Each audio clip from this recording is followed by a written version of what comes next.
Yun nga, yung hagdanan napakaliit. Kailangan lakihan yun. Ni-request ko yun. Ang sabi nila, lalakihan daw nila. Ngayon yung susi, binigay ko doon. O, tapos pagdating ng ano, na 3 kwarto yun eh. O, 3 kwarto. Tapos may hagdanan doon.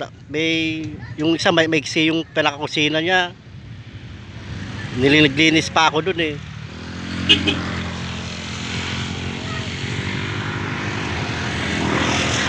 Hindi natin alam kung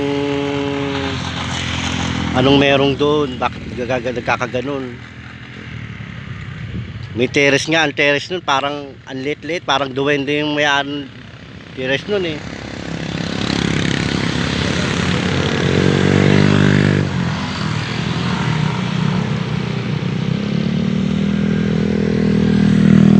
Ay, si-survey na lang muna yun, si-survey nga yun, inigutan yun. Kaya malalaman yun. This home, this survey.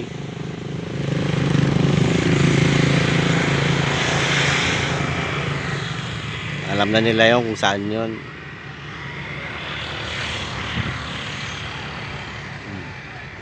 Hindi natin alam yung hagdanan dun eh. Hindi natin alam kung papuntang impyerno, papuntang langit yung hagdanan na yun dahil napakaliit eh. Mga akit dun, duwende ata akit dun. Tapos yun na lang yung kakperanggot na lupa, aagawang ka pa. Eh dapat dati na, pinakailaman na nila dati yun.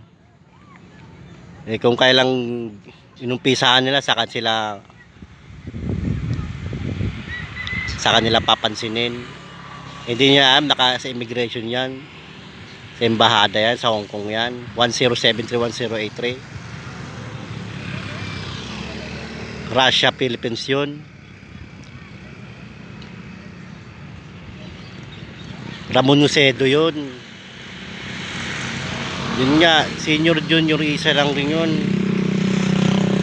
Dahil yung pension ko, nirequest ko sa father ko para ma-aproba. Na-aprobahan naman, kaya nga ako nakaalis 2017, 2018, di ba? Nasa Hong Kong ako 2017, 2018, pinalive ka ako noon eh. Kaya naumpisahan yun, kaya nagpasa ako ng requirements ng 2019, December 7. Yung maliit na semikalbo, De La Cruz ang pangalan din. Tapos January 8 kay Beledo, nagrekomenda muna ako December 24, 2019, tapos 2020 kay Beledo na excuse. Tapos nag-report ako ng mga nangyari. Ganoon naman. Tapos bumalik rin naman ako nakarang December, January 24. Tapos February 14, nilive na ako dun sa home sa 449 General Luna Estates Reyes Corner, na yung bahay ay mansyon. Ba't ganun nangyari? Kaya ang ginawa ko, nag-survey ako sa Asia Brewery, nagpasa ako ng envelope, yung email, sobre, para mapaayos ng mabuti. Parang di masyado na pansin yun. Sa PhilHealth nakakunik yun eh. Kaya ginawa ko, nagpa-live ako ng requirements.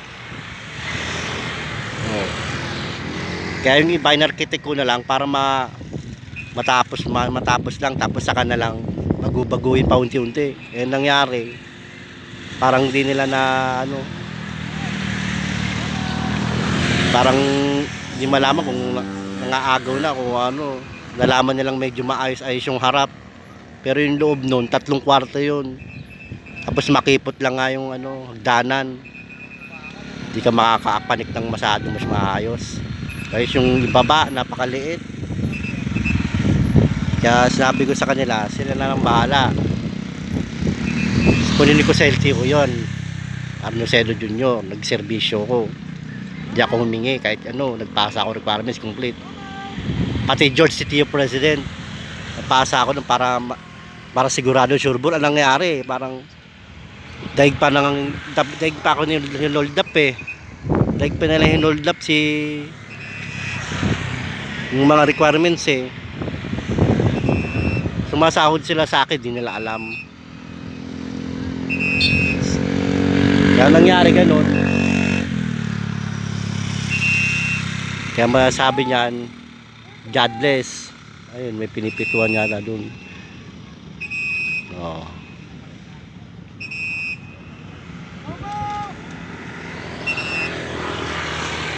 Kaya ngayon, mag-waiting tayo ngayon. Pahangin dito. Inspect na, okay naman dito. Kaya lang, sa Muson.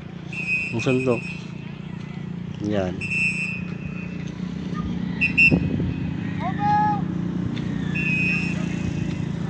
Dito na lang. God bless.